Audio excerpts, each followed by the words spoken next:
بات یہ ہے اور ایسی حقیقت ہے جس کا کوئی انکار نہیں کر سکتا، تو پھر کیا بات ہے کہ اس نے ہمیں عبادات کا حکم دیا، فرمایا نماز پڑھے،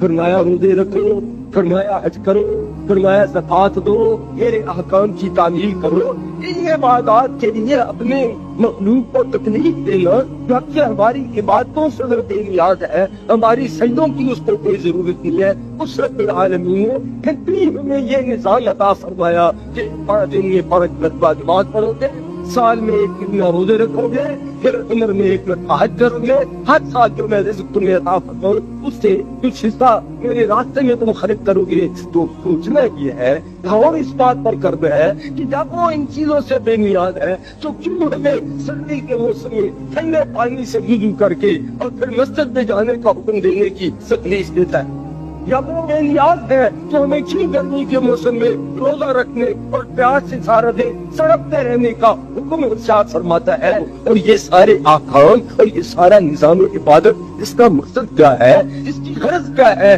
جب ہمارا یہ ایمان ہے، ہمارا یقین ہے اور یہ اتنا قابل تردید صداقت ہے کہ اسے ہمارے سجدوں کی کوئی ضرورت ہے۔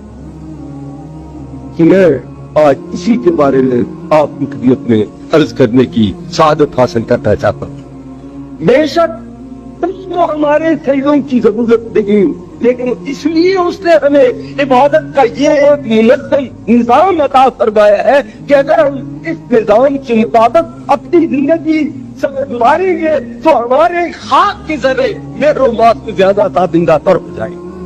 اگر ہم اس کے سامنے سجدہ ریٹ ہوں گے، اس کی کبریائی میں تو کوئی اضافہ نہیں ہوگا، لیکن ہماری شان اتنی بڑھ جائے گی کہ آسمان کے فرشتے بھی ہمیں دیکھ کر حیرت زدہ ہو کر رہ جائیں گے۔ تو اس نے اپنے لیے ہمیں ان عبادات کو مکلف نہیں کیا، بلکہ ہماری خیر خواہی کرتے ہوئے، ہماری سوئی ہوئی تفریح کو جگانے کے لیے، ہمارے وقت آشفتہ کو درست کرنے کے لیے اور ہمیں رشتے کائنات بنانے کے لیے نور کریم نے نظام عبادت ہمیں عطا فرمایا اور اپنے محبوب کو مبعوث فرمایا کہ اے میرے حبیب جا اور میرے بندوں کو یہ نظام عطا فرما تاکہ ان کی بگڑی ہوئی سنت جائے، ان کی جنتی ہوئی کو سارے نواز